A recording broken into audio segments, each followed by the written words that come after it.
Hello CPT students, आपके exam में सिर्फ 1 मंथ रह गया है और मुझे लगता है कि अभी आपको बहुत सारी टेंशन हो रही होगी कि यार अकाउंट्स है, लॉ है, इकोनॉमिक्स है, मैथ्स है, स्टैटिस्टिक्स है।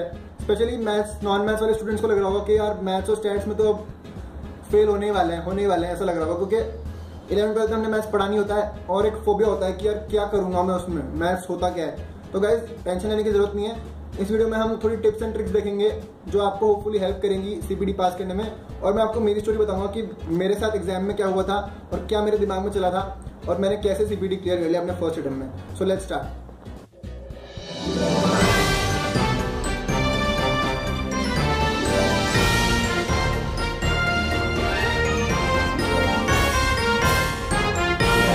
तो गाइस मैं आपको मेरी स्टोरी सुनाता हूँ। मैं 11th-12th में नॉन मैथ्स बैकग्राउंड से था, तो जब सीपीटी में आया तो मैथ्स और स्टैट्स पढ़ना बहुत डिफिकल्ट था। मतलब इतना डिफिकल्ट था, शायद आप रिलेट कर पाएंगे अगर आपको पास 11th में मैथ्स नहीं होगा तो। सिर्फ एक ही टारगेट होता है हमारा कि यार मैथ्स पढ़ लूँ, बस स्टैट्स पढ़ लूँ, क्योंकि अकाउंट्स हमने पढ़ा होता है 11th-12th में, लॉ तरीके से पढ़ाया जाता है तो उसमें कोई प्रॉब्लम नहीं आती, और इकोनॉमिक्स भी हम पढ़ लेते हैं। तो एक प्रॉब्लम होती है मैथ्स और स्टैट्स, तो वो है सबसे बड़ी प्रॉब्लम। अब मैंने मैथ्स और स्टैट्स की मेहनत करी, मैं पढ़ता था, और हाँ ऐसा नहीं था कि मैं कर नहीं सकता हूँ, मैं कर लेता था, but it was difficult for me. Okay, अब एग्जाम का दिन आया, मैं एग्जाम देने गया, अकाउंट्स और लॉ का हो गया, मतलब मेरे को लगा कि हाँ पास हो जाएंगे, मैंने मार्क्स के बारे में नहीं सोचा। फिर इकोनॉमिक्स और क्यूटी का एग्जाम हुआ 2 घंटे से, तो इकोनॉमिक्स का पार्ट मैंने 40 to 50 मिनट्स में खत्म कर दिया। अब मेरे पास टाइम था अच्छा खासा मैथ्स स्टैट्स को सॉल्व करने के लिए, है ना। मैंने क्वेश्चन पेपर देखा, मैंने कहा चलो मैथ्स स्टैट स्टार्ट करते हैं। तो मैंने सोचा कि पहले वो क्वेश्चन करता हूँ जो मुझे पक्का आते हैं कि मैं कर लूँ। अब गाइस आप गेस कीजिए कि मैंने कितने क्वेश्चन किए होंगे जो मेरे 100% सही थे। गेस कीजिए। 3 क्वेश्चंस, 50 में से 3 क्वेश्चन मैंने कर दिए, और मैंने बोला यार 3 ही किए, सिर्फ 3 ही आते हैं। गया आज तो 6 महीने और रुकना पड़ेगा। मैंने सोचा कि नहीं, ऐसे कैसे 6 महीने रुकना पड़ेगा। मैंने मेहनत की है, मैंने पढ़ाई की है, तो मैं कुछ ना कुछ कर लूँगा। ओके, फिर मैंने धीरे धीरे हर क्वेश्चन को सॉल्व करना शुरू किया जो मेरे को लगता था कि मैं सॉल्व कर लूँगा। फिर वो सॉल्व हुए, धीरे धीरे आंसर्स निकल रहे थे, मेरे को थोड़ा कॉन्फिडेंस आ रहा था। फिर करते करते मैंने 30 क्वेश्चन सॉल्व कर दिए। अब रिजल्ट के दिन मुझे लग रहा था कि मैथ्स स्टैट्स में तो मैं फेल होने ही वाला हूँ। तो जब मैंने रिजल्ट देखा तो मैथ्स स्टैट्स में 50 में से मेरे 25 मार्क्स थे।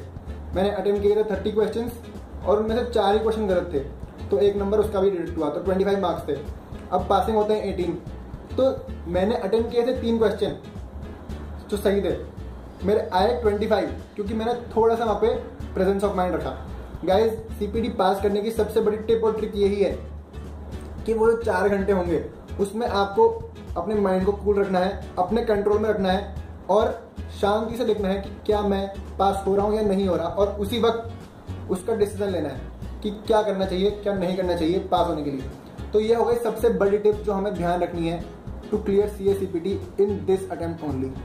अब कुछ छोटी छोटी बातें और जो हमें ध्यान रखनी चाहिए जब हम एग्जाम दे रहे हो। तब हमारे पास 200 क्वेश्चन हैं, तो हमें अब रिस्क लेना पड़ेगा कुछ क्वेश्चन अटेम्प्ट करने का, तुक्के मारने का, या फिर चांस लेने का कि यार देखें सही हो जाता तो जो वो रिस्क लेना है, वो रिस्क ना तो बहुत बड़ा होना चाहिए कि मैंने तो पूरे 200 अटेम्प्ट कर दिए, सारे के सारे क्वेश्चन क्लियर है, या ना बहुत कम होना चाहिए कि मैंने तो 110 ही अटेम्प्ट किए। अगर आपने 110 ही क्वेश्चन अटेम्प्ट किए हैं तो कैसे पॉसिबल है कि कितनी चांसेस है कि आप 100 मार्क्स ले आएंगे और चारों सब्जेक्ट में पास भी हो जाएंगे। डिफिकल्ट है ना। तो जो रिस्क है वो आपको बैलेंस रखना है हर तरफ से कि आपने उतने क्वेश्चन अटेम्प्ट किए हो कि आप अच्छे नंबर से पास हो रहे हो और अच्छा मार्जिन भी हो जो मिनिमम रिक्वायरमेंट है उससे आपके पासिंग मार्क्स का। ओके गाइज, तो जैसे आपके 200 क्वेश्चन हैं, अगर आपने 200 अटेम्प्ट कर दिए, आपके सही 120 ही हैं, तो 80 क्वेश्चन जो गलत हुए उनकी नेगेटिव मार्किंग भी होगी 20 मार्क्स की, तो आप 100 पे आ गए। आपको 120 आते थे और आप 100 पे आ गए, जस्ट बिकॉज आपने इतने क्वेश्चन फोकट में मन से अटेम्प्ट कर दिए।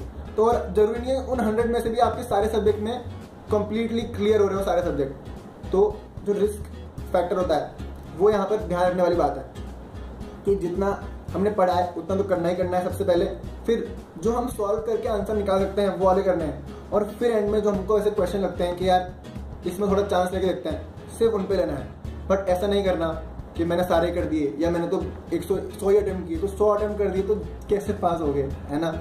ओके, तो गाइज ये थी बातें कुछ छोटी मोटी जो सीए सीपीटी में होपफुली आपको हेल्प करेंगी। सबसे मेन बात है कि प्रेजेंस ऑफ माइंड रखना, शांति से पेपर देना, 4 घंटे वो हैं 4 घंटे जो आपकी लाइफ बदल देंगे। आपने पढ़ाई की हो चाहे ना की हो, वो 4 घंटे बहुत ज़्यादा ज़रूरी रहेंगे। Okay guys, all the best for your exams. ये हमारा चैनल अभी फिलहाल तो आईपीसी वाले स्टूडेंट्स के लिए, तो फटाफट से सीपीटी पास हो जाओ और इस चैनल पे आ जाओ, फिर हम आईपीसी की बात भी करेंगे। Okay guys, all the best, अच्छे से एग्जाम करना और इस अटेम्प्ट में ही पास हो जाना। All the best.